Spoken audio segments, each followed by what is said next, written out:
This video is sponsored by SBO Digital Marketing.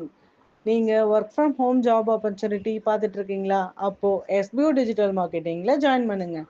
இது mobile based part time ஜாபுங்கிறதுனால students, home makers, job seekers இப்படி யார் வேணால் join பண்ண முடியுங்க. இந்த ஜாபை செய்கிறதுக்குன்ட்டு ஃபிக்ஸட் ஹார்ஸ்லாம் எதுவும் கிடையாது. உங்களோட ஃப்ரீ டைமை நீங்கள் யூஸ் பண்ணி ஏர்ன் பண்ணுற வகையில் SBO டிஜிட்டல் மார்க்கெட்டிங் சிம்பிள் டாஸ்க்காக அமைச்சிருக்காங்க. நீங்கள் ஜஸ்ட் உங்களோட கண்டென்ட்டை மட்டும் ஷேர் அண்ட் பப்ளிஷ் பண்ணால் போதும். இதில் ஏதோ ஒரு பொருளை நம்ம செல் பண்ணணும், இல்லை யாரையாச்சும் ரெஃபர் பண்ணணும், எந்த ஒரு அவசியமும் கிடையாது. உங்ககிட்ட ஃபேஸ்புக், இன்ஸ்டாகிராம் ஆர் யூடியூப் இதில் ஏதாச்சும் ஒரு அக்கௌண்ட் இருந்தால் கூட போதும், நீங்கள் எலிஜிபிள் பர்சன் ஆகிடுவீங்க SBO டிஜிட்டல் மார்க்கெட்டிங்கில் ஜாயின் பண்ணுறதுக்கு. அது மட்டும் இல்லைங்க, டே 1லேருந்தே உங்களோட டெய்லி இன்கம்மை இன்ஸ்டன்ட் பேஅவுட்ஸோட எடுக்க முடியும். இதை பற்றின டீட்டெயில்ஸ் உங்களுக்கு இன்னும் வேணும்னு நினச்சிங்கன்னா நான் டிஸ்கிரிப்ஷனில் கொடுக்குற நம்பருக்கு உங்கள் நேம் அண்ட் குவாலிஃபிகேஷனை வாட்ஸ்அப்பில் சென்ட் பண்ணுங்கள். தேங்க்யூ. ஸ்கிப் பண்ணாதீங்க. பெரிய தப்பு. தினம் 300 ரூபாய் சம்பாதிக்க அரிய வாய்ப்பு. இன்ஸ்டாகிராம், ஃபேஸ்புக் பயன்படுத்த தெரிந்தால் போதும், content post and content publishing மூலமா தினம் 300 ரூபாய் சம்பாதிக்கலாம். இந்த வேலை செய்ய 5 நிமிடம் போதும். Work training support, group communication support, all language customer live chat support, முக்கியமா சொந்தமா ஒரு பிசினஸ் ஸ்டார்ட் பண்ற அளவுக்கு உங்களால கற்றுக்கொள்ளவும் முடியும், சம்பாதிக்கவும் முடியும். இந்த வேலை வாய்ப்பு வழங்குவது 5 வருடத்திற்கு மேல ரன் ஆகிட்டு இருக்க நம்ம தமிழ்நாட்டு company school of business organisation private limited. மேலும் விவரங்களுக்கு டிஸ்கிரிப்ஷன்ல கொடுத்திருக்க நம்பருக்கு வாட்ஸ்அப் பண்ணுங்க. அவங்களோட ஆதார் கார்டை கேட்டு வாங்குங்க. அதில் என்ன டேட் ஆஃப் பர்த் இருக்கோ, அவங்க என்ன ப்ரூஃப் கொடுக்குறாங்களோ அதில் உள்ள டேட் ஆஃப் பர்த்தை இந்த களத்தில் ஃபில்அப் பண்ணணும்.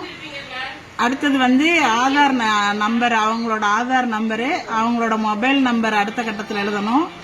அடுத்த கட்டத்தில் தந்தை பெயர், தந்தை அல்லது பாதுகாவலர் அப்படின்னா அவங்க தந்தையோட பெயர் தான். தந்தையோட பெயரை எழுதுங்க. தந்தைக்கு ஓட்டர் ஐடி நம்பர் இருந்ததுன்னா ஓட்டர் ஐடி நம்பரை இதில் எழுதுங்க.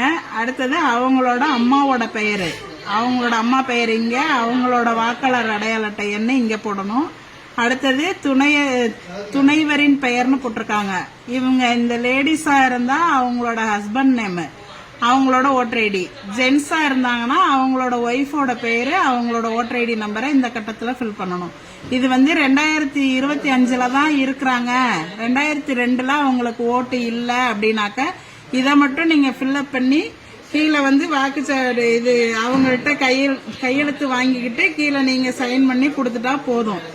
2002 இவங்க இருக்கிறாங்க அப்படின்னு சொன்னாக்க இந்த டீட்டெயில்ஸ் எல்லாம் இங்கேயும் ஃபில்அப் பண்ணி 2002 வாக்காளர் பட்டியலில் இருக்கிறவங்களோட டீட்டெயில்ஸ் ஏற்கனவே நம்ம BLO ஆப்ல கிரீன் கலர் பண்ணி வச்சிருப்போம். அந்த சீரியல் நம்பரை நீங்க சர்ச் ஆப்ஷன்ல போய் கொடுத்தீங்கன்னாவே அவங்களோட டீட்டெயில்ஸ் 2002 உள்ள அவங்களோட பெயரு, அவங்களோட அடையாள அட்டை எண், அதுல உள்ள உறவு முறை, மாவட்டம், மாநிலம், சட்டமன்ற தொகுதியோட பெயரு, அப்ப உள்ள பாகம் எண்ணு, வரிசை எண்ணு எல்லாமே அந்த கிரீன் கலர்ல இருக்கிறத வச்சு நீங்க அதை வச்சு நீங்க இந்த டீட்டெயில்ஸை ஃபில்அப் பண்ணிக்கலாம்.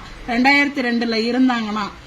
அப்படி 2002 இவங்களுக்கு ஓட்டு இல்லை அப்படின்னு சொன்னாக்க அவங்களோட உறவினர் யாராவது, அதாவது அப்பாவோ அம்மாவோ, இந்த மேல உள்ள வாக்காளரோட அப்பாவோடதோ அம்மாவோடதோ